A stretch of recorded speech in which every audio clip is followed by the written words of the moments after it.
Street gospel, light of the tempo. Sword swing, killer live from the ghetto. The hood messenger, let them know hell's close. Black burial, the devil in a black cloak.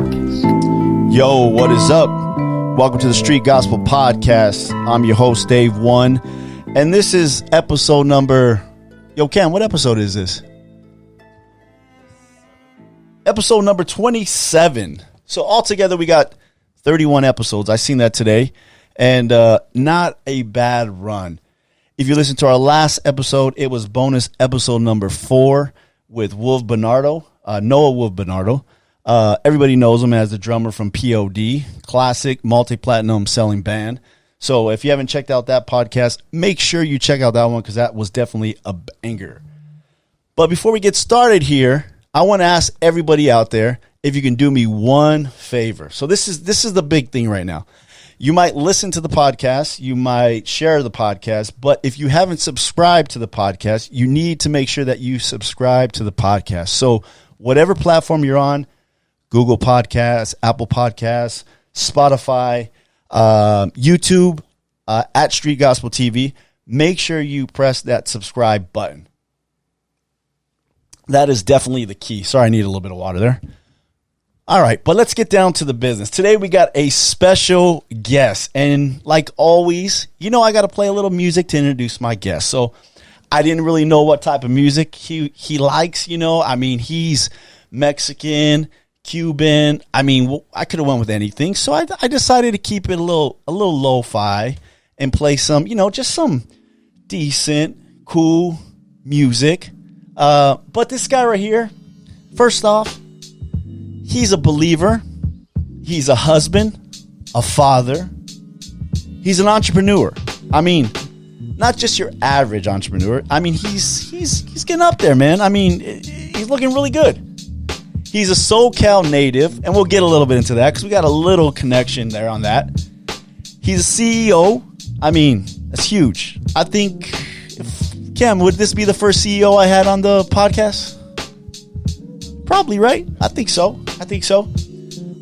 But why did we bring him on the podcast? All those things are super great, but there's one thing in particular why we brought him to the podcast, and that's because he's running for governor of California.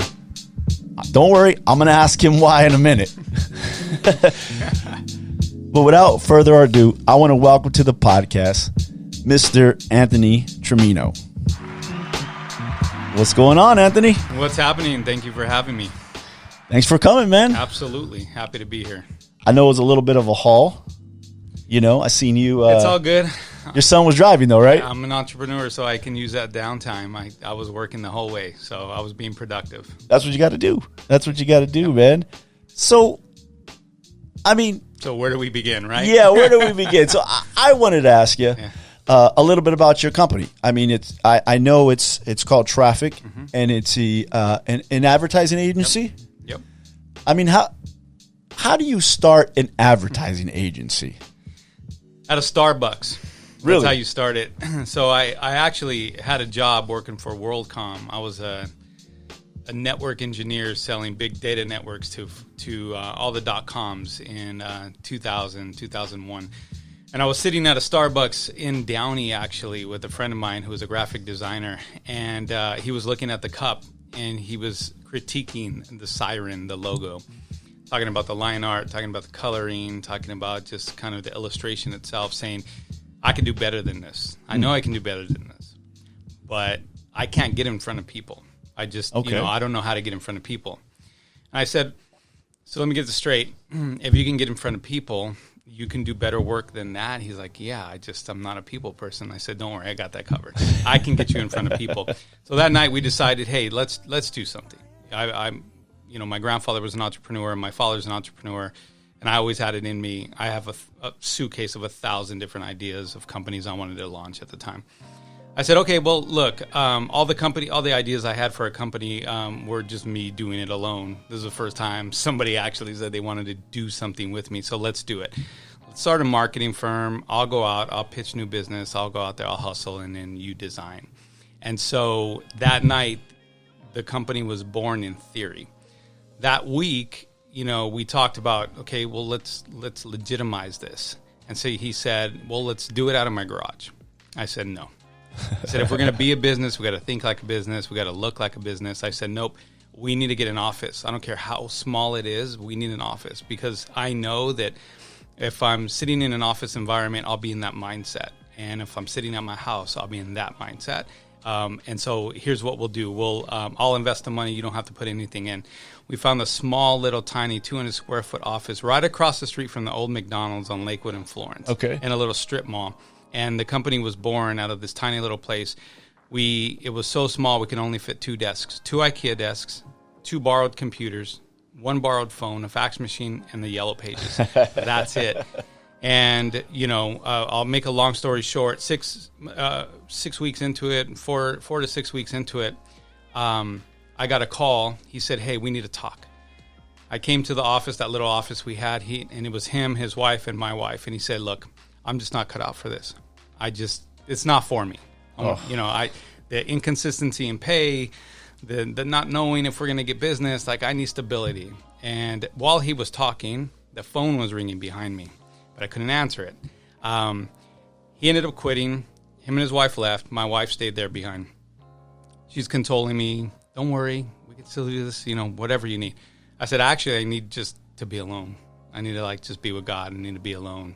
I sat in that room for a while contemplating, do I continue to do this or do I pack it up? And I said, I'm sitting in an office. No, this is the farthest I've ever taken one of my ideas. So I can't give up now. So I said, okay, I'm going to stay in. But as I was leaving, I went and I picked up that phone call, the voicemail, and I checked it. That voicemail was somebody I had been soliciting since the day we opened. They finally called to give us a project. That project was big enough that I could leave my job, go full time, go full in on this vision I had for the company.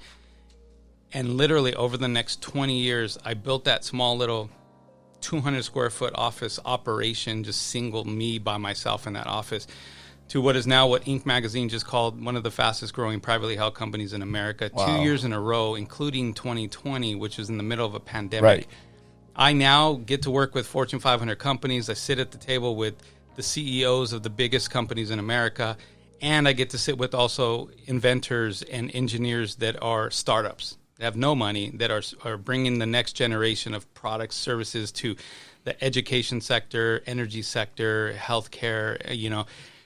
It's been amazing. The ride has been amazing. So 20 years. So I'm a 20-year overnight success. Yeah. How to say it. There's always the iceberg effect, right? We see the little piece of ice sticking out of the water, but there's a huge underneath the water. There's a huge bigger piece, right? Yeah, I mean, that's what sunk the Titanic. 2 things I like what you said, or 2 things I like about this story. Number 1, I like a guy that gambles a little bit. Because it takes a lot to do that, to say, hey, I'm going to open the office and I'm all in. Obviously, props to your graphic guy for hanging with you for a little bit, but you have to have the makeup and the metal to really start a business, right? I mean, it's not easy. I call it calculated risk. So it is a form of gambling for sure. But who are you betting on? You're betting on yourself, right? So I learned early on the way that you find any measurable success is to have a goal and not to allow yourself to have a plan B, like zero plan B ever. The minute you allow that mindset to creep in, you've already created a pathway to failure. So it was a calculated risk, especially when I left that other job. So you got to imagine this was 20 years ago. I was getting paid $100,000 at WorldCom. My father freaked out. My father's entrepreneurial, and he believes that I can do anything. He's super, super ambitious. But when he heard that, because I had my wife and 2 little kids at home, when he heard that, he just about lost it. My mother-in-law freaked out. And so it was definitely what some would consider a gamble. It was a calculated risk, but I was calculating that risk based on what I knew I was going to put into it. And I think the other thing that really impresses me with that story is this is pre-social media days. Okay, this is old school. I'm gonna go knock on your door or cold call somebody. This was AOL disc, dial-up internet days. Yeah. So no, that's why I said yellow pages. Yeah. I didn't. There was no Google. Nothing. I couldn't Google anybody. The internet was in its infancy stages, and it was dial-up at best. And it was the Yellow Pages. Me and the Yellow Pages. I would show up every single night and make 100, 200, 300 calls to nobody because it was after hours. So it was voicemail, and I do this whole training off of how voicemails are Trojan horses because they can't stop them, right? Yeah. You're going to leave a voicemail, and if you can give a good elevator pitch, like that gets through, and it's like a Trojan horse. But that was it. It was archaic. It was the Yellow Pages, a phone, and a fax machine. That's it. That's wild, man. Yeah, it was Wild. crazy. Crazy times. 20 years, built this company. Definitely not an overnight success. And now you are taking another gamble. Calculated risk. Okay, we'll call it a calculated risk. I probably would. I would probably say it's maybe more riskier than starting that original little office in Downey. 100%, and Right? here's why. Because starting the business in Downey, I only need to depend on myself. Yeah, Running for an elected office, you're depending on millions of other people. right. So it's a whole nother ballgame. Well, I would say even more riskier, right? You're putting maybe at jeopardy everything out there about yourself, and still want to attract clients, Yeah. right? So, I mean, whether I said the same thing about Trump. I said, okay, whether you liked him or not like him, his income was cut in half because, and that's why a lot of people don't run for office because they figure, well, then I'm going to lose that, I'm going to lose part of my wallet because half the people are going to know where I really stand. And so they're probably not going to like it and they're not going to support me. I thought Trump did that. I mean, it sounds like you are taking a risk on maybe some of your clients saying, hey, I don't really agree with this Anthony guy anymore. I don't know if we should work with him. Especially being in California, which is a blue state, right? Yeah. There are a couple things about that. First of all, when you look at the competitive landscape of who's running, I'm quite literally the only one that is actually putting skin in the game, that has something to lose, right? So career politicians running for office, nothing to lose. In fact, it's a promotion. Getting to the governor's office, that's a promotion next to president, right? It's like it's a lot of these people that are running, it would be a promotion. Then you have a lot of people who don't have businesses, and getting the governor's pay would be a promotion. It'd be great. It'd be an increase to Right? what they're currently making, right? And then you have the celebrities. There's no bad press, right? Yeah. So win, lose, it doesn't matter. You've gotten a lot of publicity, a lot of earned media. I go into this with so much to lose. Yeah. Putting it out there, exposure, being transparent, having to take hard stances on positions that may not be exciting or attractive to clients. The attention and the amount of energy and resources it takes to do this, pulling me away from being the CEO of my company. Like, there's so much to lose, which is why I continue to tell people, if you know them by the fruit. Well, look at who's putting skin in the game. Look at everyone's intention. There's no selfishness in this pursuit. It is quite literally doing what I feel is right and just, because I believe that we're in a fight for more than just politics. I believe we're in a fight for our soul and our soil. Somebody has to do it. If not, I'm packing up and I'm leaving California, and there are a lot of people coming with me. Sure. So it's a calculated risk, but one that needs to happen. Was there any reservations when you had this crazy idea again, amongst your family and maybe even some of your employees, or I'm sure you have some friends that work in your company that said, "Hey, man." Yeah. The thing about me is if you've known me for any period of time, you know that I don't make rash decisions. Everything I do is strategic. It's all calculated. So thankfully, my employees, partners, friends, family, the minute I say I'm doing this, they already trust in the process that I took to get there. So when I say, "Hey, this is happening," they're just automatic believers. "Hey, we're gonna have a global footprint." Okay, that's exciting. I believe you. "Hey, we're gonna get this client." Awesome. Don't know how, but I believe you. If you say it, it's going to happen. So there were no reservations from the people that I told because they know me good enough. It was all internal. It was me wrestling with me and wrestling with what I felt God was calling me to do, and reluctantly trying to work through that process, because I was gone. I was literally, I told my employees, we just moved to a 17,000 square foot headquarters in Irvine, and big, beautiful building. And I told them, look, we're going to end up breaking our lease, and I'm going to move to Florida. Who's coming with me? Wow. I was telling family and friends, this is happening. We're leaving. Get ready. Like, I was starting to talk to realtors out in Florida, looking at property. And I mean, Florida's nice. I've been there. I like Florida. I hope maybe one day I'll retire there. We'll see. Unless you become governor and change some things around here. Florida's awesome. You got to look at it from a businessman perspective. Sure. Right? I go to Florida, my whole quality of life changes. I instantly make 50% more. Easy. I keep the majority of what I make. I keep all of what I make because there's no income tax. It's a whole nother game. Right. It's game changing, right? A lot of the things that we would even struggle to access here in California, over there, I mean, I would be set, right? So in calculating all this, I was gone, and I just felt like, you know, I always tell my kids, if you can't find the solution, be the solution. And that kept resonating with me. Plus, my wife was praying about it, and she kept saying, there's something to do. There's something to do. And I was wrestling with it, and I hadn't given into that. So the internal battle, the process I went through was having to set aside my personal ambitions for what I felt was a bigger calling. And so it took a month of God working on me going and praying about it, me talking to people about it. It was a month process before I finally got to the point where I realized, okay, he's in this. It's been confirmed multiple times. This has to happen. I don't know how, but I'm just going to submit to it. And the day I submitted to it, and the day I told my family I was doing it, which was about a month and a half ago now, I haven't turned back. And for me, it's Sacramento or bust. Wow. All the way. Yeah, I think. Or somewhere bigger than Sacramento. We'll see, man. We'll see. You know, sky's the limit. I mean, Sky's the limit.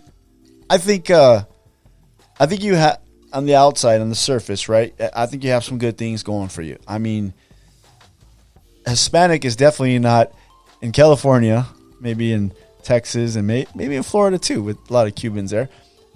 It's always a plus, I think. You've ran a business from the bottom up, and you're a neighborhood guy, right? Grew up in Downey. Yeah. You kind of know, you've been there, you've done that. The only question I would have is, are you still connected? You know what I mean? If you've been successful, a lot of guys earn the success and forget where they came from. How are you still connected to where you came from?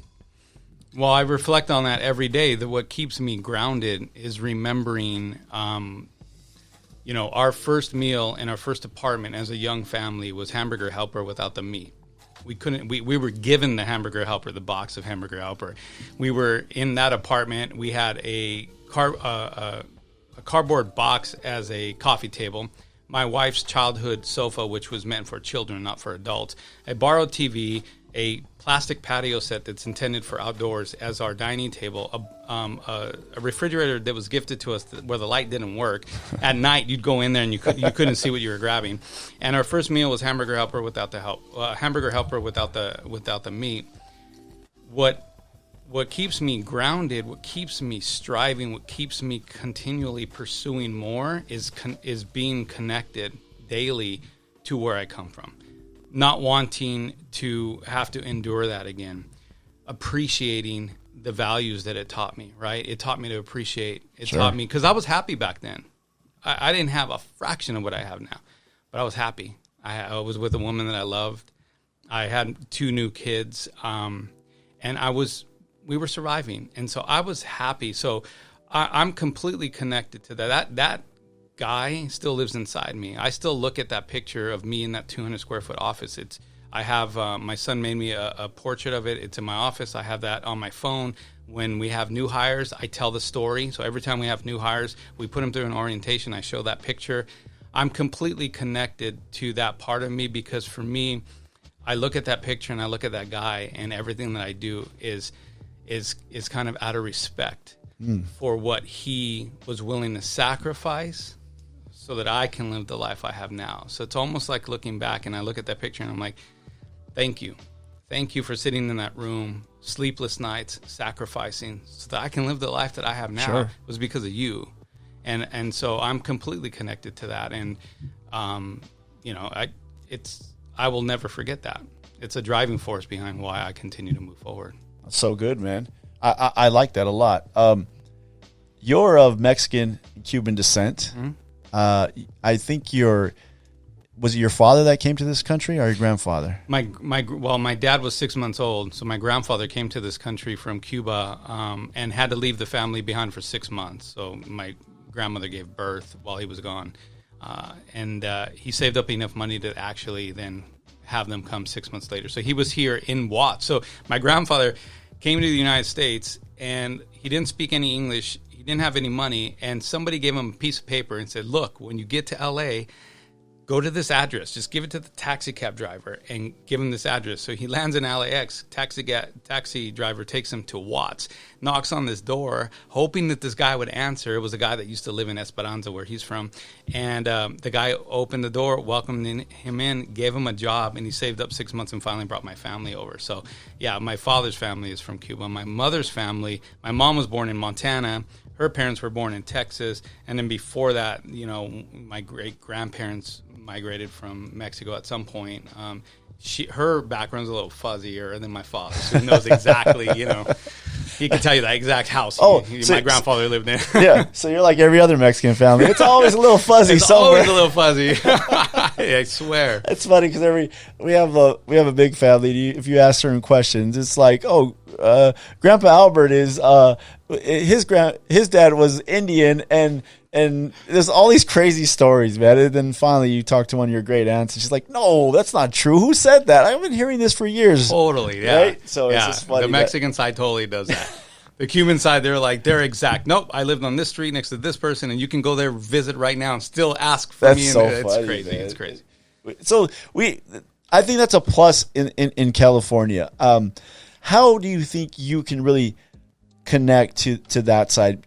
And I say the Hispanic side, the black side, the inner city. I mean, it seems like those sides we always tend to vote for the same people. I mean, it's so crazy. You go on Facebook, I have family on there, and there's like they just support like Newsom, and they're like, oh, it's just I'm trying to like explain to them like we've been voting the same way for like 50 years, everybody, and nothing's changed. And it's probably worse in California than it's ever been. Mm-hmm. Homelessness, tax-wise, people moving. I mean, I think this is the first year where more people left than we actually came.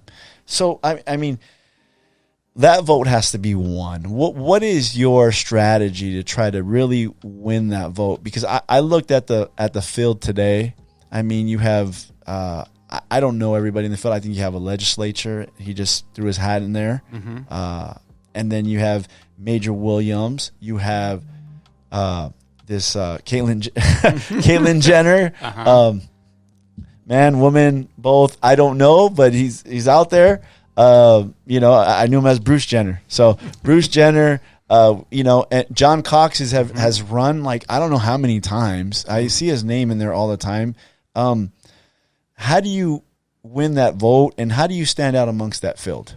Well, just if we were to have pictures of all of them up right now, and then you put me up there, it would be like, hey, one of these things does not look like the other, right? True. So I always believe that the people we elect should reflect the people that elected them, right? Yes. We haven't had that in California.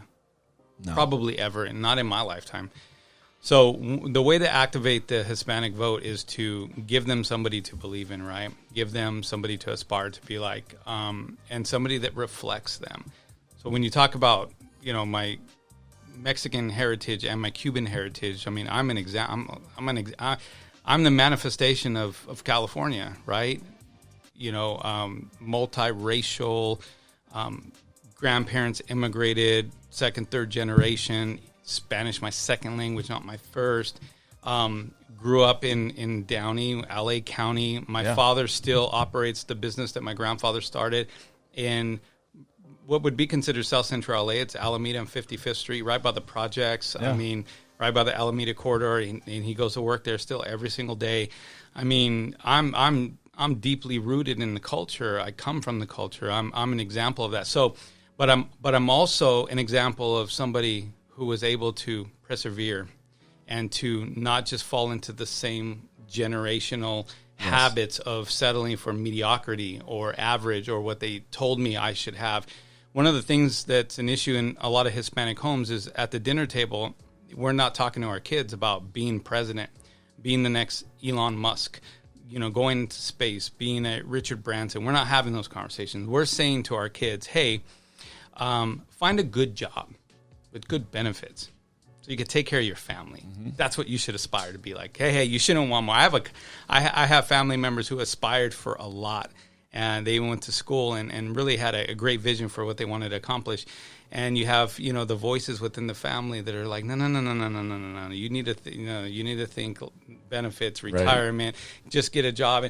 And it's like, what? Right. Like, what? No wonder, no wonder we have generation after generation of individuals that are not, game changers, right? So my background reflects California, but my present state and my future reflect what a lot of Hispanics want to believe is possible. Right. And so I am able to kind of bridge that gap between where you are now and what you want to aspire to be. And then as an entrepreneur, I'm going and doing something from a whole different perspective. And so I think that the Hispanic community can get behind someone who reflects who they are, who understands what it's like not to have anything, to work for everything, to sacrifice, to have a family. I mean, just to be married for 26 years and to have, 5 children and to balance business and to succeed at it. It's just, I know that guy in that picture from 20 years ago would have looked at that and said, man, that's inspiring. Yeah. That's inspiring. And if that person, if I was 20 years ago looking at me and I said, and that person can actually go up and start to and change laws and actually start to look out for people like me that look like me, and he understands my story. I mean, I'd much rather put someone like that in office than a traditional politician, than a celebrity, than someone who's never accomplished anything, I think that's huge. Marcellus Wiley hit the nail on the head with that. He said, and I could totally relate to that story. He said he looked around his family when he was younger, and they were struggling. He had some that were in gangs, and he said he was gonna put the family on his back, and that was gonna be the end of that whole generational curse, if you want to call that, right? And I shared this story many times, and my parents were like that. They were from the Florence area. They grew up hard and in gangs, and my uncles and everybody. And when my mom and dad said, you know what, we're going to give our life to the Lord, they put the family on their back. This is how I feel about it. They put the family on their back and said, no, this is going to stop now. This is not going to continue this trend of this going nowhere, path to nowhere. It takes a lot for somebody. And I always preach that to young guys. Like, listen, somebody in your family has to put the family on their back and make the change. You might not be the super successful guy, but if you put the family on your back and lay the foundation, your kid might be that guy. Get part way up the mountain. Exactly. Right? And, yes. And reach one summit, and then the generation behind you has something to aspire to be like, and you've set the bar, and now they build on top of that, of course. It's critically important that we understand the importance of breaking those generational curses. And I was the first homeowner, and so my mom's family and dad's family are completely divided. The Cuban family were ambitious because they came here pursuing the American dream, and they understood what it was like to have nothing. Yeah. Like no rights, forget money. We're not talking about money. We're talking about rights, no rights. So Cubans tend to be slightly more ambitious by nature because they know what it's like not to have any rights. The Mexican side of my family has struggled with ambition. I was the first homeowner. I was the first entrepreneur. I'm like a lot of firsts in there. And it's not because they didn't have, we grew up in the same family, same opportunities, the same, like our parents are very similar, and it's not like, my mom had more money than my aunt or my uncle. It was just, I made a decision. This, you know what? I used to look at things and I used to see places on earth or things that people had, and I'd say, God created that. Why can't I experience that? If that exists, why can't I have it?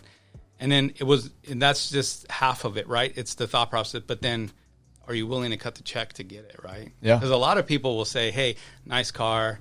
I want to go on vacation. I want to do this. I want to, I want to be an entrepreneur. I want all this. Okay, that's great. 99% of the people have great ideas, but only 1% actually activate it, right? The second part was that I wanted it so bad, I was willing to cut the check. Yeah. There may be people in my family who have some ambition, who had some dreams, but the difference between them and me was this: I was just willing to cut the check, and I continue to cut the check. And we need to teach more people how to, first start dreaming bigger, start thinking bigger. Anything is possible, and then cut the check. Yeah, and it's a big check sometimes. A lot of people, they look at people that have any amount of success and they say, I want to drive that car. I want to live in that house. Sure. You can have 2 of those cars. We were talking and you were talking about art. Yeah. And you're like, hey, I'm like so far away. I'll never own that piece of art. And I was like, no, don't say that. I was like, why? Forget owning a piece of art. Why can't you one day commission him to make a special piece just for you? Right. We have to think that way, because thoughts lead to actions, actions lead to results. And so it starts in the mind, and you got to believe it, and then you got to speak it, and then you got to act like it's going to happen. So actually one day you're going to have my number, and I want you to tell me when you've commissioned that piece of art. All right. When you're in the governor's office. Exactly. You take a picture. You're like, look. Well, another thing I wanted to ask you about, in our culture, there is some haterade, right? I'm not one. I shouldn't say in our culture. I should say in any culture, when somebody is successful, there is some haterade on that. People can go look at your page, look at your office. This guy's made. I'm not a hater. I'm like, this guy took the gamble. Props. You know what I mean? I've never been a hater like that. I realize the risk. I work for a great company. When I'm around some of the guys, they'll complain, about things, and ownership got this and ownership brings that, and I always stop them and I say, hey man, do you realize what those guys did for all of us here? And they're like, what do you mean? They took the gamble. They had actually sold the company to another company. That company was horrible. Employees were leaving left and right. They were worried. They came back and rebought the company because they loved the company and loved the people on that. And I said, do you know that story? And they're like, no. And I go, so whatever blessings, houses on the hills they got, when some guys go up there and work on their homes for them, and they're like, gee, dude. I said, bro, this guy took the risk. And that's the benefit of living in this country. You take the risk, you reap the rewards. But there is a lot of people out there that are going to look at you and go, well, this guy doesn't need to have power now. He got everything. What do you say to those people? Well, I'm thankful that God created a mosaic of my life where I have those pieces of broken glass, where I come from a broken home. My mom and dad never married, and they split up when I was 5 years old. I went back and forth between my mom and dad constantly, never quite fitting in with my step parents, and I love my brothers and sisters, but growing up it was tumultuous, and I didn't have it easy. And I'm thankful that God allowed me all of those experiences. Broken home, I just barely graduated high school, never went to college. That time that I was eating, hamburger helper without the meat, getting our lights turned off.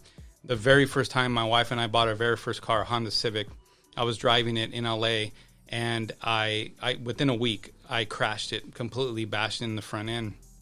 Insurance company cut us a check. It was $900 to fix it. We sat there one day and we're looking at the check. It's like $900. Fix the car, pay rent. Fix the car, Pay rent. we paid rent. So for the whole time we owned that car for the next 5 years, that car had front end damage on it because we had to pick and choose, right? And what was more important, prioritize. I also know that, you know, those sleepless nights that I would work a full-time job, come home, eat dinner with the wife and kids, and then I would go to that little office and work all night till 1, 2, 3 in the morning, exhausted, come home, do it again. So what is there to hate when you think about the sacrifice? If you just acknowledge and you understand the journey, you understand the story, nothing came easy. Like, I had to crawl through glass to be able to have the things I have now, and I have to fight viciously to protect them. The more you have, the more people try to take it from you. The more you have, the more responsibility you have. The more you have, the more sleepless nights, the more anxiety, the more pressure. I slept better when I had nothing. So I would just say to those people, don't look at what somebody has without acknowledging what it took to get there. And if you acknowledge the journey, I think you can find appreciation in the process. Right. And there's nothing to hate. How do you hate hard work? How do you hate sweat equity? How do you hate coming from nothing? How do you hate being an example of what is possible? So, yeah, I've struggled with that a lot, where people don't understand my ambition. There are a lot of Christians actually who have that martyr mentality. Right. That God wants you to be poor and suffer because it's in your suffering that your faith is protected. That's absolute crap. God wants to lift people up. God wants to have people be an example of what is possible. And so, again, I would just encourage people, hey, look, you may see somebody that has achieved much in life and want to judge that place, but take a second, look at the journey, appreciate that journey, and know that you too could achieve that if you're willing to cut those checks. Right. I think that's the message, right? That's the message that in this country, if you want to be a high school graduate and be 20 years later, be on, you know, in Inc. magazine, I mean, it is possible. Mm-hmm. But now we're being taught, you know, that because of color, because of challenges, whatever it may be, that we can't succeed in this country. We're kind of regress, right? Yeah. It's so funny because everybody talks about being progressive, and being progressive means you're evolving, right? Forward, yeah. Yeah, going forward. But this whole new thing of being a little regressive, it's like we're going backwards to say, well, you're going to have challenge. And I tell people this, and I'll get your thoughts on this, is some of us have more challenges than others. And I look at it as a race, right? We line up at the starting lineup, right? And I can look at the starting lineup, or I can go to the gym. I like jiu-jitsu. And I look at guys and I'm like, there's this tall, lanky dude. And I'm like, this dude is like built perfect for jiu-jitsu. And then I look over here and there's this young, quick, in shape, strong dude. And I'm like, that guy's going to kill me. And then I look at the humongous guy and I go, I let him get on top. But when we get on the mat, we're all starting at the same place. And it might be, this guy might be a purple belt. This guy might be a brown belt, a black belt. We may not all start in the same place or have the same advantages, but we're still all on the mat. And I think that's the message we need to send to people. And you still have a puncher's chance, right? Right. In any scenario. There will be a lot of people who believe that when we start off, maybe we aren't at the same place at the starting line. Maybe some are set back. Maybe some have certain advantages that others don't. But how you start the race is maybe not up to you. How you end the race is. And the idea that you cannot come from behind, the idea that you cannot lap somebody who had some type of advantage is ridiculous. And by the way, a lot of the quote-unquote advantages that they want to tell us that some people have over us are not actual advantages at all. It's just propaganda.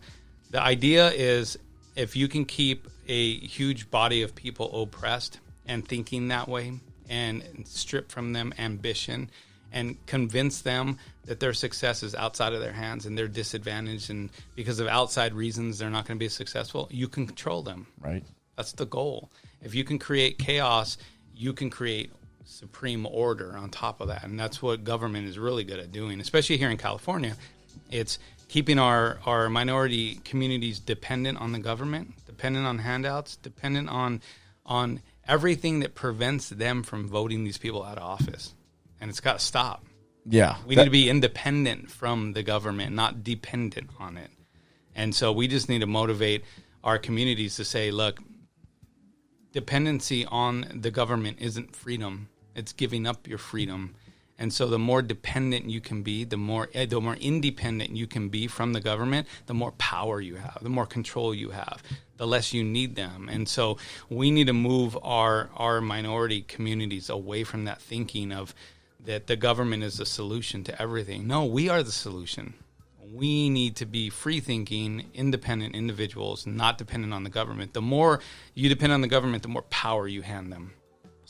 That's where we're at. For so many stories of somebody being held back, there's a story like yours where somebody overcame. I mean, we were talking about this earlier. The podcast is a story of coming up. Mm-hmm. How? What did you do? And everybody that I've had in this podcast, from a woman who overcame 13 years of meth use, to an entrepreneur as yourself, to a guy that came from across the pond from England to by himself at 16 to become a pro skater here and now lives in Huntington Beach. I mean, all these stories of success. There's only one country you can do that in, right? Mm-hmm. I mean, there's nobody that's leaving here to go to another country. Yeah. They're coming here because there's no Croatian dream. There's no Russian dream or Canada dream. There's only an American dream. I mean, and if anybody is a great example of that, it would be you. Yeah, so my grandfather understood that early on, right? And he came to America to pursue the American dream. The American dream is to be independent from the government. It's to desire something for oneself and have the freedom to pursue it. And there is no other place on earth that allows you the freedom to pursue anything that you want to achieve. How many examples we have of, athletes who come from just nothing and are now the pinnacle in their fields. This is America's what you make of it in every way, shape, and form. America's what you make of it. Your version of America is what you make of it. If you want to find opportunity and success, you will find it. If you want to find oppression, if you want to find discrimination, you'll find that too, and you'll have that too, and that will be your life. But America is a place where you can really paint on a canvas whatever you want out of life. And so I've chosen success. Other people have chosen misery. If that's what you want, pursue it. But there's less competition at the top, right? So, but I do believe that, we don't take advantage enough of the fact that America is the place where again, your version of it, you've painted that. You have the paintbrush in your hand. So what do you want your America to be? And if you're in California and you don't like what California looks like, and you don't like the laws, and you don't like the politicians, vote them out. This is a great opportunity to do that. Stop electing. First of all, start voting, especially the Hispanic community that's listening to this. Start voting. If the Hispanics actually activated, they would put every governor in office and every president in the White House. It's a simple fact. Just do the math. You could, just ask a mathematician, look at a statistician. They'll tell you if the Hispanics were to just activate, we would put every person in office. It's been shown. If you look at the border towns in Texas, a lot of them flipped this year. The mayor races flipped this year to red. A lot of places in Florida, because the Cuban Americans realized that we don't want that craziness in America. Yeah. We left Cuba to come here. Hispanics, Mexicans in particular in Texas started voting a lot of those people out because they realized, like, I fought to come here, traveled through maybe 3-4 countries to get here. I finally established myself, and now you want to make this country like I came from. From what I came I've been from. to Cuba about 7 times in the last 3 or 4 years, and I got to see firsthand what communism is like. I made some incredible friends over there. I have family over there, and the oppression that exists there is unlike anything I've ever seen. So you talk about a government who has full control over the media. So everything you read, they wrote. Everything on TV is filtered. Everything in print, everything on the radio is produced by the Cuban government. Then you have a government that shut down churches for decades, told you could not worship. Religion is not allowed here. And they completely wiped out and eradicated religion. You have a government who's in control of the healthcare system. There's no capitalism. You can't start a business. And if you do work for a business, they tell you when to open, when to close, who you can serve, who you can't, all that. And you can't leave, right? So they control your ability to move about. Just take a look at California over the last 15 months. You have a governor that came in and shut down churches and basically told you can't go worship. You can't sing. Well, that's after he started open. Yeah. So first he said you can't go to church. Right. Shut churches down. Then when he got sued a bunch of times and he started to open churches back up, then he said, okay, well, if you're going to go to church, you can't sing. So you have a governor who basically said he shut down churches. He shut down businesses. He was able to pick and choose which businesses he thought were essential. So you can open and operate Amazon, Target, Walmart, but you, the local, the local store, the cleaners, the restaurant, cafe. The local cafe, you can't open, right? Right. And so he shut down businesses. Then they started to teach critical race theory and sexuality to our kids. And, think about it.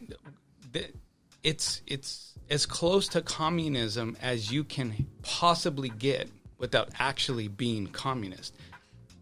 Our blacks and Asians, and some of the Asians do get it because of China, but our Hispanics, they don't see that. And even the Caucasians, they're not realizing how close we're getting to handing over our freedoms. And in the propaganda that's like, hey, we're doing this for your own good. Yeah. That's what Castro said when he came into power. He said, hey, this is for, I'm Every for the dictator. people. Yeah, Now, every dictator. That. This is good for you. Right. Take it. Drink from it. Yeah. It's good for you. And so here we are in America, in California, and somebody's telling us, look, I'm going to take your freedoms away, but I'm doing it for your own good. Don't worry. Right. It's in your best interest. And you have a huge subset of the population that have grown complacent with that and okay with that. And you want us to wear masks? We'll cover our face. You want us to get a vaccine? Sure, we'll get a vaccine. You're telling us we shouldn't sing in church? We're not going to. I mean, it's absurd. Thankfully, and I think it started with the churches. Thankfully, people started to you provoked the wrong set of people. Yeah, because that's what I said. Because once he said the churches, I think Newsom miscalculated that, right? Because I think what he thought was it was just evangelical churches, Christian churches. Sorry, but there's Jewish synagogues, Muslim. There's mosques, there's Catholics, Jehovah's Witness, all these different types of churches. I mean, pretty much everybody attends some sort of church in this state. I mean, you upset a lot of people, I think you miscalculated One that. thing is, telling a business owner that I'm going to separate you from your customers was bad enough. He was able to get people to swallow that because he basically convinced you that if you didn't, you would die. But trying to separate people from God, that was where you're right, he miscalculated. He took one step too many, and he woke the church up. And the church is now, they've been provoked. They have a righteous anger. Everyone I talk to in the church community is saying, that's it. When he crossed that line, he has to go. And we're going to stand up. And there's no greater fight that a person has than for their children or for their faith. That's it. Period. And he provoked both. He provoked parents and he provoked the church community, all the church communities. Now this whole pandemic thing, okay, we won't get into fake, real, whatever. But there was some things that were a little bit crazy, right? Rioting was okay. COVID don't spread during rioting, but it spreads at the church. You know what I mean? Essential, non-essential. COVID will spread at that, little at Tropicana, but it won't spread at Costco. You know what I mean? It was just the French Laundry. Yeah, the French Laundry, right? It won't spread at these places, but it will spread at the places, like you said, we have determined it will spread at. People were just not. I mean, I laugh at the people that say they're woke, and it's like, you don't even have to be woke. Just open your eyes to see this was scam. Mm-hmm. It wasn't like. I mean, I'm not saying people didn't die. I'm not saying people didn't get sick. We got sick. I mean, but what I'm saying is just the ins and outs of trying to control every aspect of your life and using this pandemic, this emergency as, okay, we're going to rip off these people from their rights, and let's see how far we can push it. I mean, it got really carried away. I mean, they were defunding the police, and they were closing gun stores. Yep. Which I have a big problem with. You know what I mean? And it's on a couple fronts. You defund the police. I need to call the police, but they're not going to come. Not the police's fault most of the time, but they're not going to come because you defunded them. But then you're not going to allow me to protect myself and let me go to the gun store and buy some ammo or buy a gun. Mm-hmm. You know what I mean? I had a friend who is a ex-felon. He has from way back in the day. Has his own business, but still an ex-felon. He made a great point to me. He goes, "What do I do if somebody breaks into my house?" What do you mean? He goes, "Well, they defund the police. That's my only option. Mm-hmm. If I hurt this guy in any way, shape, or form, guess who's going to jail? Yeah, me. I can't shoot this guy because I can't have a gun. If I beat him up, you really think they're going to believe the ex-felon?" You know what I mean? So it was like a major challenge here. And I told people from the beginning, like, hey, just be careful with the little rights. And inch by inch over the last 15 months, it was like more and more a piece of the pie was taken away. I mean, it was wild. I tell people the virus didn't cause the pandemic. Our overreaction to it did. And so in my industry, I get to work with healthcare companies, hospital systems, physicians, guys that work in the ICU. And they're telling me what just took place over the last 15 months defies logic, science, and the medical industry. This was not how they would go about handling it. It was completely unnecessary. It was reckless. It caused way more damage. I mean, the impact that this will have on our children who are going to school, who weren't able to go to school. Sad. Then when they were able to go to school, they were separated, segregated, masks, dividers, not having that social element. I mean, some of that will take years to unravel. And some of it still exists today. And now they're saying that even for the fall, the entire college system in California is going to require that you have the vaccine before you go in. So it's like more and more executive power is being abused, and no one's benefiting from it. So you have to wonder, right, who's actually benefiting from it. Right. So break it down for us. So what I understand in this election that you're running for comes up in September, right? Majority wins, basically, right? Yeah, there's two questions. So everyone's going to get a ballot. There's two questions. The first question is, do you vote to recall Gavin Newsom? Okay.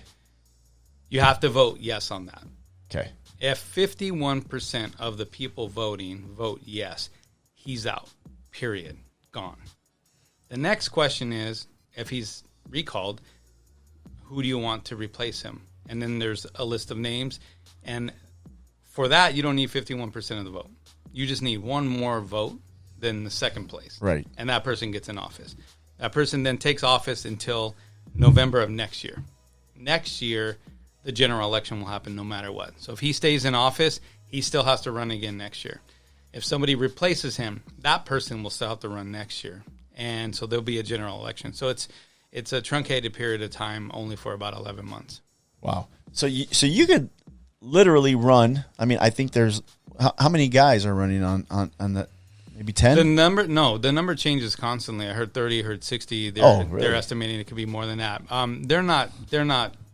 The majority of them are not legitimate candidates. I mean, there's a porn star on the ballot, and like there are a bunch of people who have done it. Just put it on there, just to say there's on there. Sure. I'm sure there's some PR they get from it. So you could almost win with like 15% of the vote. Oh, yeah. Right? Yeah, depending on the turnout. I mean, if 100,000 people vote and 51,000 people, 50,000 one person vote yes, and then with whatever's remaining, you can win with 10,000 votes. Right. If the guy or woman second has 9,999 votes. So it's going back a little bit. That's how Schwarzenegger won, yep, right? 100%. He won on that. Yeah. That's And he only got like 40% of the votes, so you didn't need the majority. And he wasn't running against Caitlyn or the porn star either, right? No. No, not that I know of. Well, I've listened to. I didn't listen to all. I mean, you were with Tatum the other day. I heard you on another podcast. I listened a little bit on some of the live stuff on Instagram. I don't like to listen too much because I feel like I just don't want to be redundant, and I want to be authentic in the interview here. I'm a father. You're a father. I'm a father of 2 young adults. I'm a regular guy. Work in construction. Run this podcast. Have a small online business. My wife was a school teacher. My daughter works at a school. My son works at an all-American down-home Chick-fil-A. You know what I mean? While he's going to school. And I want to ask you, why should a guy like me vote for you? So do you want to keep more of the money that you earn? Of course. So my goal is to eliminate our income tax. And I have plans to do that both in saving money and doing an audit and kind of renegotiating our contracts and also helping California actually generate income. Let me put a point in there real quick. So for everybody out there that doesn't think keeping more of your income is very important, I work for a company. I'm in the profit sharing in my company. If we do well, which we've been doing great, I get a good cut of the pie there, right? A little percentage. Yeah. That percentage gets taxed 40% out the door. Yep. Out the door. Out the door, period. Done. Yeah, exactly. And I still end up paying taxes after that. Part of the reason I was leaving in the first place. So taxes, I think we all want to keep more of what we earn. We pay more taxes than any other state in the nation and double the second place, right? So there's that. So you want to be able to keep more of what you earn. That's one of my goals. You have a wife and a daughter in the public school system? My wife works part-time now. For many years, she worked in a private school. Okay. To put the kids through school Sure. there. And then my daughter's at a private school. But my wife's in the public school system still. Yeah, so for your wife, you know, and again, we haven't talked on kind of where you are on policy and politics and all that, but in protection of our teachers and in protection of our kids, the idea of introducing and forcing teachers and enforcing students to actually, you know, absorb that curriculum like critical race theory that divides us and is not good for a sustainable society. Teaching third graders masturbation, having third graders question their sexuality, not, you know, and really provoke them to challenge their view of their sexuality. I mean, just that alone. Do we not want to protect our kids, and do we not want to protect our teachers who do not want to teach that curriculum? You know, on that's great. I just think that people really don't know what critical race theory is. I talked to a guy the other day, good friend of mine, used to hoop with him at Apollo Park down here all the time. And he's black, I'm Mexican, we have a great friendship. And I was talking about critical race theory. And we were talking about, he has a young daughter. And I said, listen, man, like, you really want them teaching this and having teachers teach your kids about sexuality? That should be in the home. You know what I mean? He didn't know really what critical race theory was. He goes, I'm going to have to do more research on that. So I think how they're like jamming this stuff down our kid's throat and kind of trying to go around the parents. But I think a lot of the parents are just not informed of what their kids are being taught. Well, think about it. Again, we talk about conversations around the dinner table. Most households, when engaging with their kids, it's surface level. How was school today? It was great. Good. Go clean your room, get ready for dinner or whatever. What'd you learn today? Same old math and English, whatever. That's how deep a lot of parents go in engaging with their children. And we need to fix that first and foremost. But that's why a lot of parents are unaware. They're unaware of what's being taught because their only connection to that is through their child. And oftentimes, especially the ages we're talking about, that's when we have children who are somewhat rebellious, and the dialogue between child and parent isn't as open and fluid as it should be. So it's not like the kid's going to come home and say, yeah, I was taught how to masturbate today, Mom. Like, look at this picture. Look at this diagram. Oh, wow, man. Or come home and say, yeah, I was told that I could potentially be non-binary, and, maybe, I want to be a girl today or a boy tomorrow, whatever. We're not having that dialogue with our children, so a lot of that curriculum gets taught, and parents are completely unaware of it. And they're unaware of it until the symptoms show up later on. But by the time the symptoms show up, the disease is already there. And undoing that, by the time, if a child is introduced to it in elementary school or junior high, and then you start to see the effects of it in high school, just try to undo a high school kid's thinking that when it's embedded in them for a year, 2, 3 years prior. In those impressionable years. 100%. So your friend is consistent with a lot of people who just don't know what's happening. But, why would you vote for someone like me? Because I'm aware of it, because we're connected to parent groups and we're connected with teachers, and I have impressionable children, and I do not want that type of curriculum taught in our schools. I think you should feel safe sending your kids to school knowing that they're going to be taught, but that teachers are not going to approach the subjects that should be taught at the dinner table. And that's another reason. In addition to that, healthcare, and just medical rights. I don't know if you've gotten vaccinated or not. I don't know your position on it or not. I don't really care. I don't disclose it.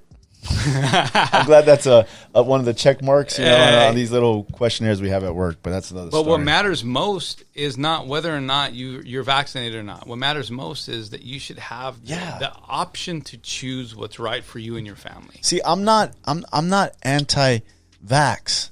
I'm anti-mandatory vax. Yeah. Right? I mean, hey, if it checks out in 2-3 years down the line and seems good, okay, maybe I'll consider it. I mean, okay, but I like to be able to say I don't want the flu shot. The last time I got the flu shot, I got sick as a dog. I don't want to be sick. It was just bad and cool. Not only that, just look at just medical history. Look at the FDA process. We're talking about experimental drugs. These drugs just got released. They would require years of clinical trials before they were approved and distributed, broadly across the nation. We are the trial. We are the guinea pigs. Yeah. We're living in a real-time experiment where the U.S. population has become the trial. It's got to be the biggest trial in the history, right? The history of the world. Crazy. I mean, we've never fast-tracked a drug like this before or drugs like this before. They're not FDA approved, and we're currently doing clinical trials on real people and children.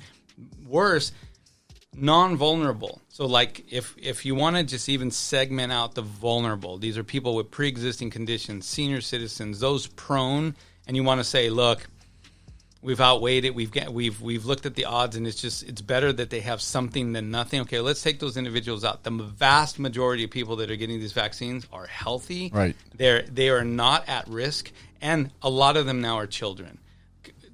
Which weren't affected at all by the virus. I have not spoken to one single doctor in any single ER room, any physician, any scientist who has told me that is a good idea. They all stand against that. Right. It's nuts. So again, why? Because you want somebody in office that's going to protect your freedom, your ability to choose. So I say it on my website, it's vaccine by choice, not by mandate. Right. And then the whole idea of like a vaccine passport, I mean, when are we going to start chipping people at this? And like we start allowing that, then all of a sudden, where does it end? If I'm a business owner in LA, and then I should have the right then to, hey, do you have AIDS? Do you have HIV? I want to see. No. Before you enter my store, right. No, hold on a second. I don't really want to serve cancer patients, so I want to see. I want to see your background. Do you have cancer? Do you have AIDS? Do you have herpes? Hey, when does it stop? Why have we allowed the government to say we're going to implement a tracking system, and we're going to force you to disclose, which by the way, it's covered by HIPAA laws and it's illegal, but we're going to force you to disclose your medical history to access a product, a service, or whatever. Like, that's absurd. Then why discriminate? Then why only do that for COVID? Then at that point, we could discriminate against anything at that point. Right, which is crazy, because in California there is a law that you don't have to disclose you have AIDS before having unprotected sex with somebody. Think about that one. You can know that you have AIDS. You can know that it's transmissible. You can openly have unprotected sex with someone, knowing that you could potentially be transmitting that disease on somebody else, and you're protected. With a disease that we know is way more deathly, whatever the word is. That doesn't have a 99.9%. Yes, yeah. A survival rate. I mean, it's just insane to me, some of the things. Yeah, it is. The only people that are benefiting from this, if you think about it, pharmaceutical companies. Just think about that for a second. All of this leads back to our dependency on pharmaceutical drugs and government, and it's just, again, it's that slow fade, that slow handing over your liberties and your rights, one right and liberty at a time, before you reach into your pocket and you realize you have nothing left to give. They've taken it all. My mother always said that. She said, about giving up your liberties like that, especially within the church and the rights of the church. She says, we've been Christians for a long time, but she would tell me when I was little, like, we fight for the rights of every church, regardless, right? We don't believe some of what they believe. That's fine. But once they start eliminating some of these rights of this church or that church, it squeezes into every single church. Of course. And it's little by little by little. So you have to make a stand somewhere and say, whoa, listen, I just feel like some people don't get it, even within the church. I think the chip's a great idea, or I think the wristband's a great idea. And I'm like, okay, that's one label that they're going to put on that wristband, COVID.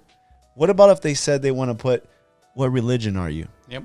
And they make some crazy excuse of, well, we have to know if you're going to get along with these guys over here or this religion over here. And so we just want to know, you know what I mean? It's just like, guys, and I said this early on in my Instagram, and people thought I was being crazy.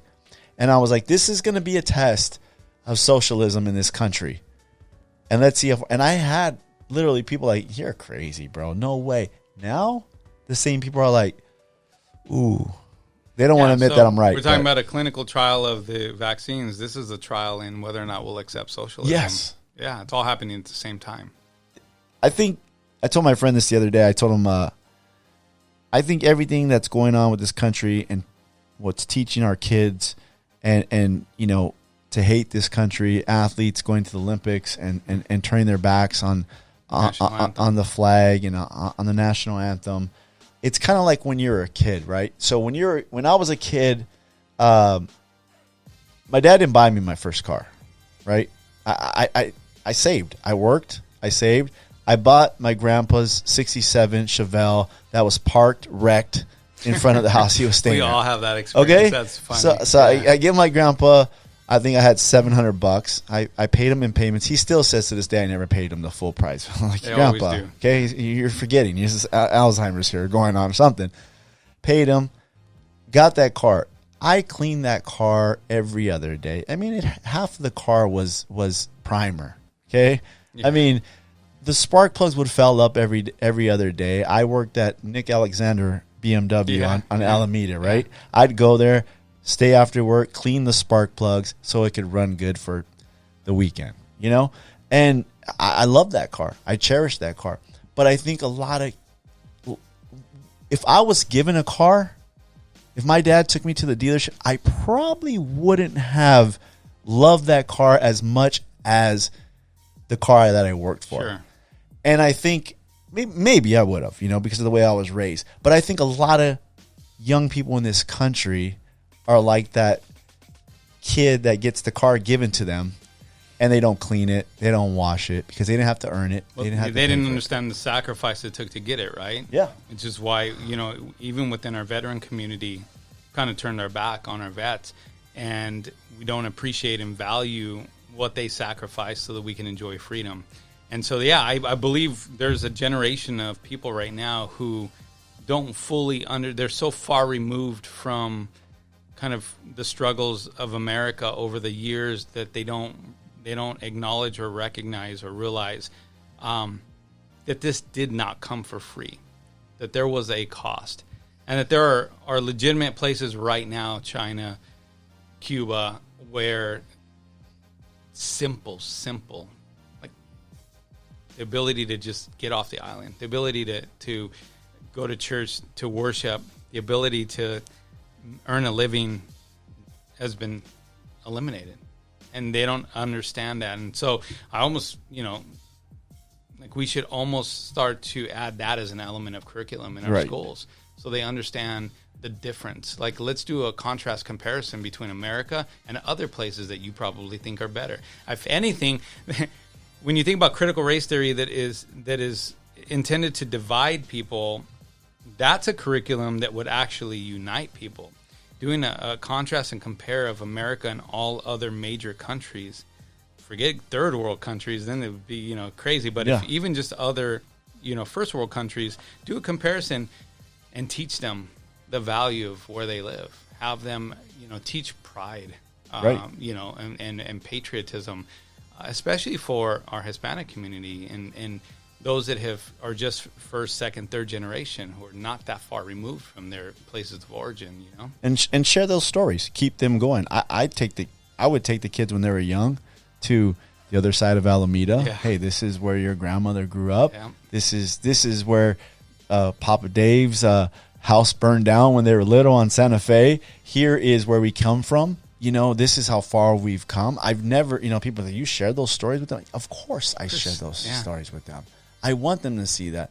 I was blessed. They 2 years ago, they went on a mission trip to China, and it was during they were protesting, and it got pretty heavy. I was a little worried about them, and they were in Hong Kong, but they saw like, wow, this is crazy on this side of the earth. This is no joke. Yeah. Like their friends that they love that have lived in Hong Kong for all these years, they were like, we don't know what's going to happen in the next 2 or 3 years. It might turn pure communism here.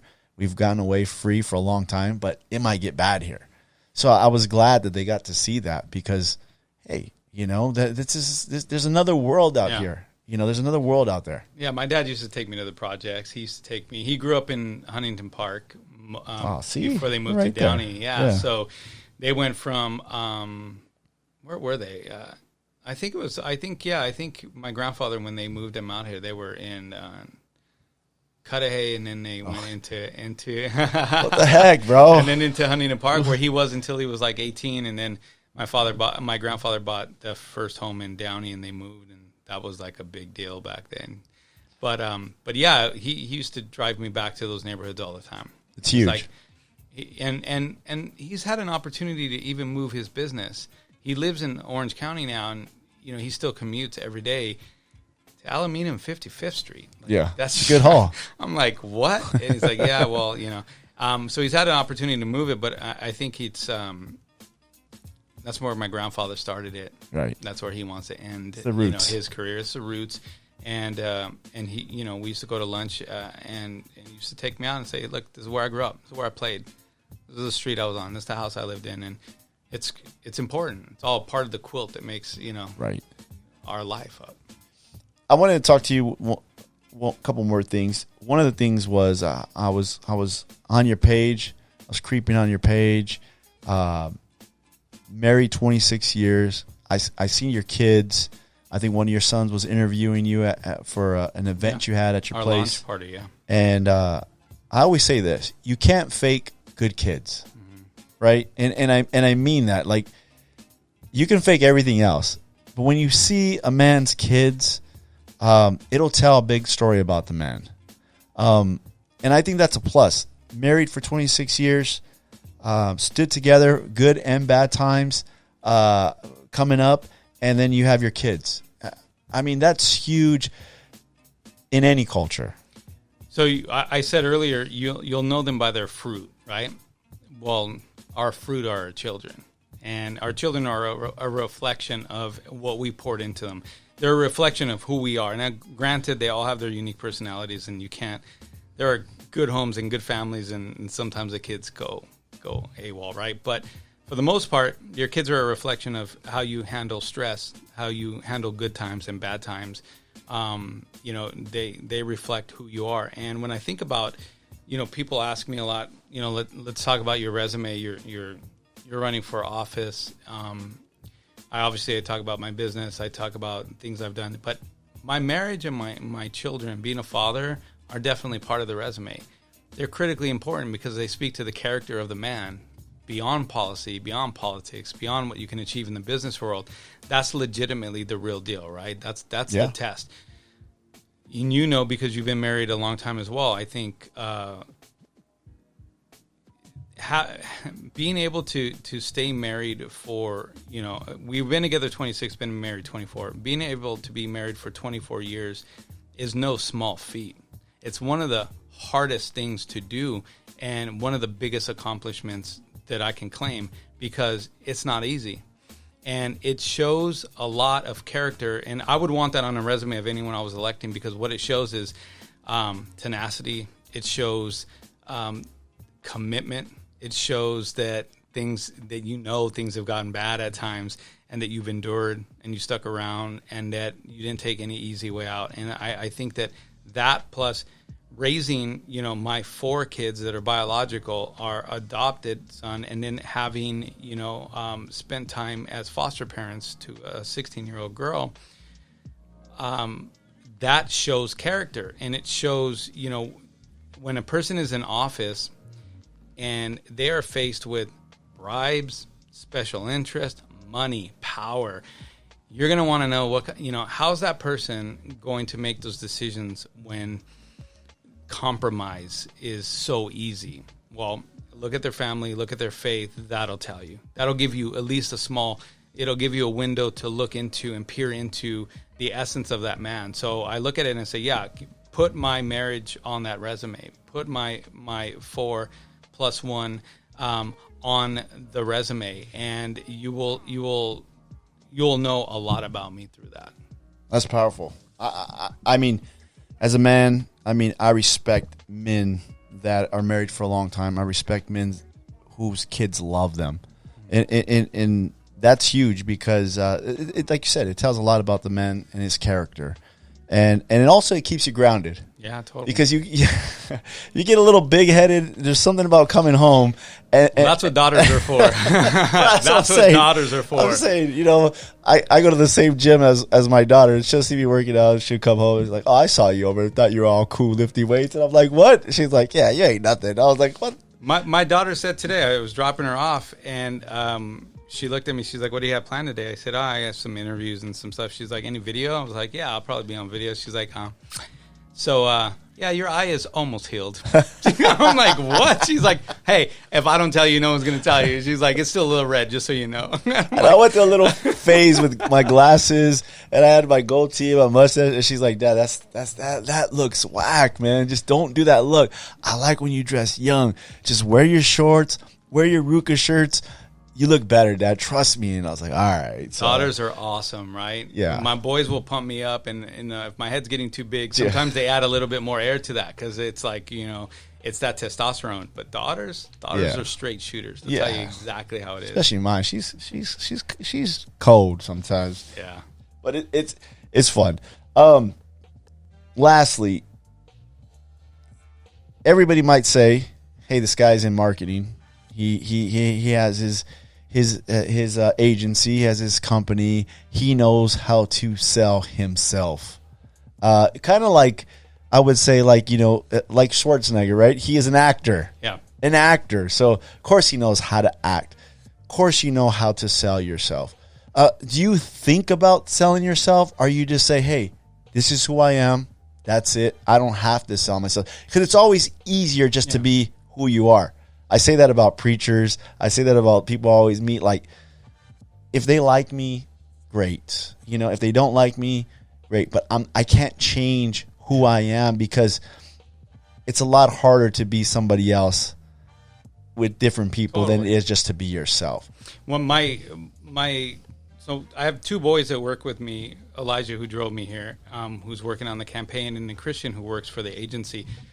And one of the biggest compliments I received from Christian was one day we were at home, and he was talking to me. He said, the most fascinating thing about working for you is that I thought that I was going to be able to finally meet my dad, the CEO.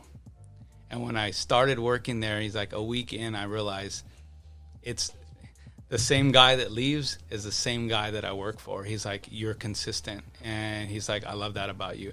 And I think anyone who knows me can attest to that. Is I'm the same person at home, the same person at work, the same person now. If you were to come visit me, we'd have a conversation, off script, just in my office, you and I, it would be just like this. I'm not selling me. I'm selling the idea, and I'm just presenting the idea of living in a state where our liberties and freedoms are not at risk. That's it. That's all I'm talking about. It's not about me. People ask me, so I answer. What are your accomplishments? What have you done? But everyone who knows me knows that I hate attention. I hate attention. I don't let people sing to me happy birthday. I won't open presents in front of people. I don't like attention. I'm actually, even though I run a successful company, I pitch in front of huge boardrooms with executives, and I got to be on, and you turn it on. I hate attention. I'm actually shy. I go to parties. I'm not the guy that's going to sit there and mingle with 100 people. I'm not that guy. I'm the guy that you'll find in the corner, reflecting, contemplating, people watching, listening. I like to listen. So yeah, I have nothing to sell. I just want to preserve what my grandfather came to this country to pursue, and that's the American dream. That's so good. I lastly, faith, family, freedom. Yeah. That's the mantra. That's the mantra there. Yeah, in that order. I want to focus on faith for a second. How much does faith play a role in everything that you do, but especially in running for governor of California? It was my faith that prompted me to do it. My selfish desire, my fleshly desire would have me in Florida. I'd be in Florida right now. You wouldn't be talking to me. I'd be in Florida in some beautiful home. Cuban cigars, on the water, probably, eating at one of my favorite restaurants right now. That's my fleshly desire. My faith is everything. My faith is what guides me and directs me, leads me. I'm not saying that I woke up one day and God said, you will be the governor of California. I believe that God was saying, I need a governor. And I'm looking to and fro for somebody who will be obedient to me, who will do my will. And I just said yes. And so faith plays a part in everything. And and it's important because you'll probably have listeners that are not Christians. And California is full of people that are it's a mixed bag of religions, and some are atheists and agnostic. And I always say the same thing. You don't have to be Christian to support my campaign, but you're going to want me to be, because you're going to want to know that there's somebody in office that has a moral compass that is bigger than their own selfish desires. And right now we don't have that. We have a narcissist that's in office right now, and he is he needs to go. I want him exiled from California. I don't just want him out of office. I think he needs to leave California altogether. But my faith is everything. And, I built my company off of my faith. You can only be married 24 years and together 26 and raise a family if you have faith, because there are times where you're like, I don't have it in me to stay here right now. It's only God keeping me. God, you better root me here, and right. and so you need that. A true story. Our house, we tried to purchase a house and it fell out of escrow, and so we ended up buying a piece of land and building our house. And in the foundation of our house, I put a Bible, and we laid that. We put the Bible in, poured the concrete. And it was symbolic, but it was really a metaphor for my entire life, that he is the foundation of everything that I build off of: my company, this campaign, my life. And so we're inseparable. I like that. You're held accountable to something greater. Of course. It's power, especially in politics, is too easy to submit to. Yeah. If you're not anchored in something else, you'll compromise. Even the best politicians that had good intentions, that really wanted to change things, you get that much power, you get that much control, and you're not rooted in something other than yourself. It's too powerful. So good, eventually, man. It'll bend you one day. anything you like to say? Give me the floor before we got one more thing, and I'll tell you about that thing. Yeah. But anything you like to say? No, I just I have humble beginnings, and I got to where I am today because of ambition. And anybody listening to this can achieve what I've achieved and more, 10 times what I've achieved, if you believe it, if you pursue it, and if we continue to fight for America to be a place where we can dream big. And so I would just encourage everybody to vote, to register to vote, especially the Hispanics. I'm telling you, you guys could put anyone in office, governor and president. So activate, vote, spread the word, especially for your listeners. I mean, we come from the same place. Yeah, we do. We come from the same place. Literally. I mean, it's crazy. Like zip code, I know. same place. Crazy, man. I mean, Yeah. you're talking cities, I had Taco God come in, and he was like, I went to this taco place in Cudahy. I never heard of that city. I lived in SoCal my whole life. I was like, bro, I'm from Cudahy, Bell. That's Right. Southeast LA. That's where I grew up. What do you mean? Yeah. But you say that, Yeah. and I like that, man. I think that's huge. I think you have a great story. I think you have a great background. I hope that your name can get out there more. I hope this podcast helps to at least people to take a look at you and give you a chance. We're working on it. It's gonna, there's two ways to do it, right? You can pay for it, or you can actually go out and like any revolution, right? It starts in the villages. It starts with a whisper, one person telling another, and we're gonna do it both ways because I understand the importance of competing at that level, but I really want to show that we can build a grassroots movement of people that are just ready to stand up and fight for our freedoms, because that would be a way better victory than if we threw a bunch of money at it and we got all the fame and publicity because we paid for it. That's one way to win. But I would love to be lifted up by the people. It goes back to your roots of the phone book, the Yellow Pages. Exactly. That's basically what it is. So we got one last thing before we head out, and this is what me and Cam call the Furious Five. The Furious Five, it's 5 questions. You ask it. They're fun questions. Sure. Where's my Furious Five? Oh, I know it's at. It's in my book. Almost lost it there. All right. This is important. Very important, man. Okay, you got it. Let's go. Number 1 in the Furious Five here. Your favorite sports team? My favorite sports team. I'm Lakers, but I'm Lake Show Lakers. Okay. 80s. Yeah. Okay. Magic, Kareem, Worthy, Byron Scott. Okay. Cooper. Coop. I mean, come on. Coop was my favorite. Come on. Yeah. Coop was a dog. All right. I think you'll get a lot of votes just with that right there. Number 2 on the Furious Five. What do you consider your best asset? My wife. Hey. Come on, man. You just want points. Listen. I'm telling you, man. She's my secret weapon. I've achieved a lot, but the traction we're getting, the momentum we're building right now would not be possible without having her as an advocate out there confirming he is who he says he is. And I can attest to that. And let me tell you why. She's a secret weapon, man. Yeah. Yeah. I'm the head, but my wife is the neck that turns the head. 100%. That's so true. Number 3. If they made a movie about Anthony Trimino, who would play you? I'm a huge fan of The Gentleman right now. So I would love it to be someone like a Matthew McConaughey, even though we don't look a lot alike, but just his swagger, his class, and just kind of, I think he could pull me off in a role.